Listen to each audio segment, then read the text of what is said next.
ভোর ৩টে থেকে রাত ২:৩০ প্রায় ২১ ঘন্টা তল্লাশি অভিযান চালানোর পর ইডি আধিকারিকেরা বেরিয়ে পড়লেন তল্লাশি করে। রফিকুর রহমানের দুই ভাই আনিসুর রহমান ও আলিফুর রহমানের বাড়ি ও চালকলে তল্লাশি অভিযান করলো ইডি আধিকারিকেরা। টানা প্রায় ২১ ঘন্টা ইডি জেরার পর সাংবাদিকদের মুখোমুখি হয়ে কি বললেন তৃণমূল নেতা। দীর্ঘক্ষণ তল্লাশি তো হচ্ছে, সকাল 5:30টায় শুরু হয়েছে, এখন সময় কত, 3টে বাজতে, 2:30-3টে বাজতে গেল। আর সম্পূর্ণরূপে ওরা যে সমস্ত যা কাগজপত্র নথি চেয়েছে সবটাই এই তদন্তের জন্য সবটাই আমরা কোঅপারেশন করেছি। যে যে লেভেলের কোঅপারেশন চেয়েছে সব লেভেলের কোঅপারেশন করা হয়েছে এবং আগামীতেও যে লেভেলের কোঅপারেশন চাইবে, যা যা এই ইনভেস্টিগেশনের জন্য প্রয়োজন আছে সবটাই আমরা সহযোগিতা করব, সেভাবেই কথা বলা হয়েছে এবং তারাও যথেষ্ট স্যাটিসফাইড। কোথাও কি মনে হলো যে আপনাকে হ্যারাস করা বা এই ধরনের কোনো কারণে এরকম? দেখুন, ইডি সিবিআই এর রেটটা তো আজকের দিনে খুব কমন ফ্যাক্টর হয়ে গেছে। এখন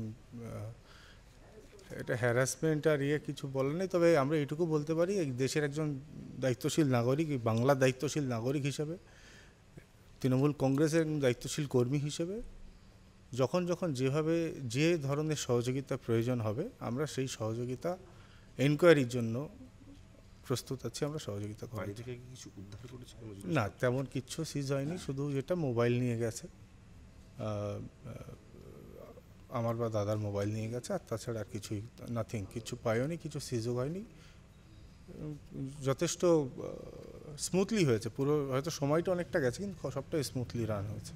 দেখি বাকিবুর রহমানের রিলেটিভ বলেই এই ইয়েটা হলো এরকম মনে হচ্ছে? না, বাকিবুর রহমানের রিলেটিভ বিষয় নয়, বিষয়টা রাইস মিলের সংক্রান্ত বিষয় নিয়ে সারা রাজ্য জুড়েই হচ্ছে, এটাও তার পরিপন্থী কিছু না।